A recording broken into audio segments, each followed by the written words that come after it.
The game stories I do tend to evolve out of the game I'm working on.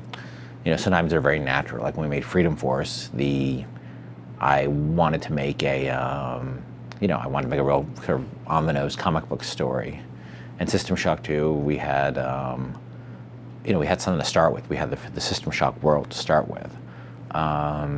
In Tribes, we worked out of that universe. But here it was like we really sort of were starting something that had no real precedent. And so I was sort of like waited for the game to tell me what the story should be.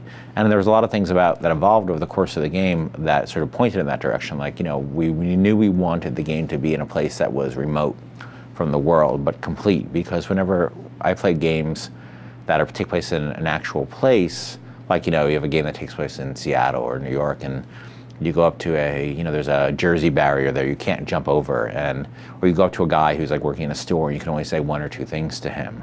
And that always frustrates me because I'd rather simulate something completely and give the player never press on that suspension of disbelief where the player's like, wait, why can't I do that? I'd rather make a world where the player can do everything they can expect to do. And I think the team wants to do that.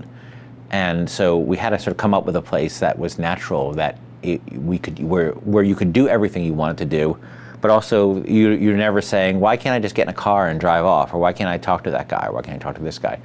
And this underwater city sort of came out of that. That if there was this place that was cut off, that you couldn't leave, and that was self-contained, we could really go to town and simulate not just the world, but the culture and the products and the people and the history.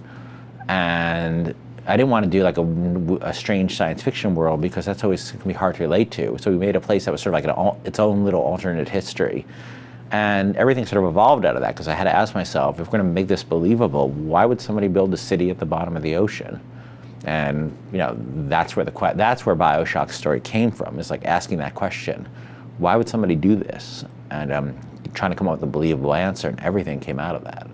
The city of Rapture was built by Andrew Ryan and his team with a real strong philosophical bent, and that bent was that people, as he says, is a man not entitled to the sweat of his own brow. And he was, he lived in a time in America where he came, first of all, he was born in the Soviet Union, and around the time of the revolution, or before the revolution, and he saw what happened with the revolution, and he was an anti-communist, and he came to America. He felt that if he was a great man, he should be entitled to the fruit of his own labor. He didn't want the government or the church or anybody else telling him what was or wasn't his, which I think is to an American is a very sort of understandable concept. And he felt so strongly about this that he felt he couldn't stay in America, especially with the coming threat of nuclear war, with the new nuclear weapons after World War II. And he wanted to take what he considered the best and the brightest people to a place where they could practice their craft, whatever their craft was, artist, scientist, industrialist, and do it without another person's hand in their pocket. And that's why he created Rapture. In Bioshock, the Civil War happens because of very natural things: greed, sex, jealousy, power, all the things that screw up everything in reality, but also the things that drive us all are the very things that cause the Civil War in Rapture. The great thing I think about Bioshock, from where I'm sitting as a writer, is that nobody's perfect. Like, there are no paragons. There is no, Gandalf. There is no Ben Kenobi.